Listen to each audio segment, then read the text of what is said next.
Hi friends ମୁଁ ହେଉଛି ଆପଣଙ୍କର ଅତି ପ୍ରିୟ ଜିତୁ।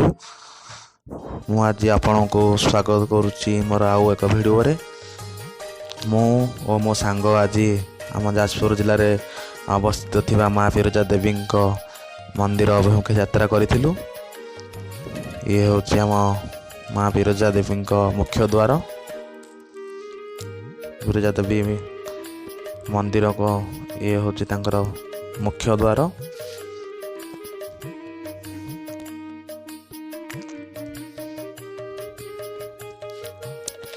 ଏହି ମନ୍ଦିର ଯାଜପୁର ଜିଲ୍ଲାରେ ବୈତରଣୀ ନଦୀ କୂଳରେ ଅବସ୍ଥିତ।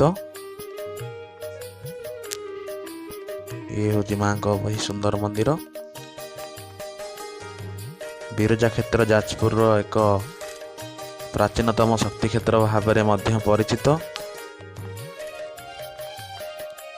ଏହି ମନ୍ଦିରକୁ ନିର୍ମାଣ କରିଥିଲେ ଶ୍ୟାମବଂଶର ରାଜା ଯଯାତି କେଶରୀ। ଇଏ ହେଉଛି ଯାଜପୁରର ଏକ ବଡ଼ ପର୍ଯ୍ୟଟନ ସ୍ଥଳୀ।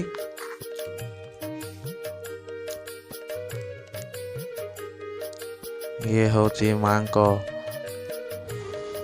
ବଡ଼ ଦେଉଳ। ଏହି ମନ୍ଦିରକୁ ଦେଖିଲେ ଲାଗୁଛି ଖ୍ରୀଷ୍ଟପୂର୍ବ 5ମ ଶତାବ୍ଦୀର ବୋଲି। ଏହି ମନ୍ଦିର ଚତୁଃପାର୍ଶ୍ୱରେ ଅନେକ ଦେବାଦେବୀ ମନ୍ଦିର ମଧ୍ୟ ଅବସ୍ଥିତ। ଏହି ମନ୍ଦିର ଚତୁଃପାର୍ଶ୍ୱରେ ବହୁତ ବଡ଼ ବଡ଼ ବୃକ୍ଷ ମଧ୍ୟ ରହିଛି। ବହୁତ ଦର୍ଶନୀୟ ସ୍ଥାନ ଏ ମା ବିରଜା ଦେବୀଙ୍କର। ମୋର ବାମ ପାର୍ଶ୍ୱରେ ଯେଉଁ ମନ୍ଦିର ଦେଖାଯାଉଛି ଇଏ ହେଉଛି ହନୁମାନଙ୍କ ମନ୍ଦିର।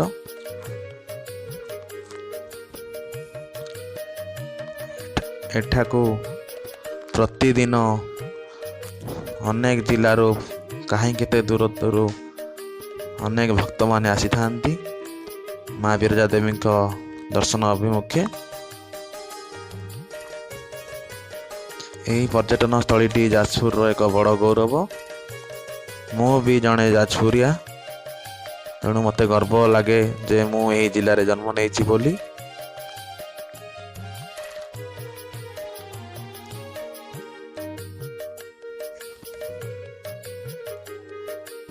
ଇଏ ମାଙ୍କ ମନ୍ଦିର ଚତୁଃପାର୍ଶ୍ୱରେ ବହୁତ ସୁନ୍ଦର ଫୁଲର ବଗିଚା ଏବଂ ଦର୍ଶନୀୟ ସ୍ଥାନ, ଗଛ, ବହୁତ ବଡ଼ ବଡ଼ ନଡ଼ିଆ ଗଛ ମଧ୍ୟ ଅଛି। ଇଏ ମାଙ୍କ ଚତୁଃପାର୍ଶ୍ୱର ମନ୍ଦିର। ଇଏ ଶିବ ମନ୍ଦିର ମଧ୍ୟ ଅଛି।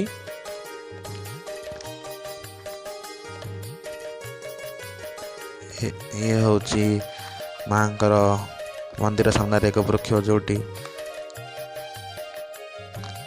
ଇଏ ପ୍ରଭୁ ଶିବଙ୍କର ଏକ ଅବତାର ବୋଲି କୁହାଯାଏ। ପ୍ରଭୁ ଶିବ ଏଠାରେ ଈଶାନେଶ୍ୱର ମନ୍ଦିର ମଧ୍ୟ ଅବସ୍ଥିତ। ଏଠାରେ ବିଶ୍ୱାସ ଅଛି କି ଏହି ବୃକ୍ଷରେ ମାଙ୍କ ନାମ ଧରି ଲାଲ କପଡ଼ା ବାନ୍ଧିଲେ ସମସ୍ତ ମନସ୍କାମନା ପୂର୍ଣ୍ଣ ହୋଇଥାଏ। ଇଏ ହେଉଛି ମୋ ସାଙ୍ଗ ପିଣ୍ଟୁ। ମୁଁ ଏ ଭିଡ଼ିଓକୁ ଏଇଠି ଶେଷ କରୁଛି। ଭଲ ଲାଗିଥିଲେ ଲାଇକ୍, ସେୟାର ଓ ସବସ୍କ୍ରାଇବ୍ କରିଦେବେ। ନମସ୍କାର।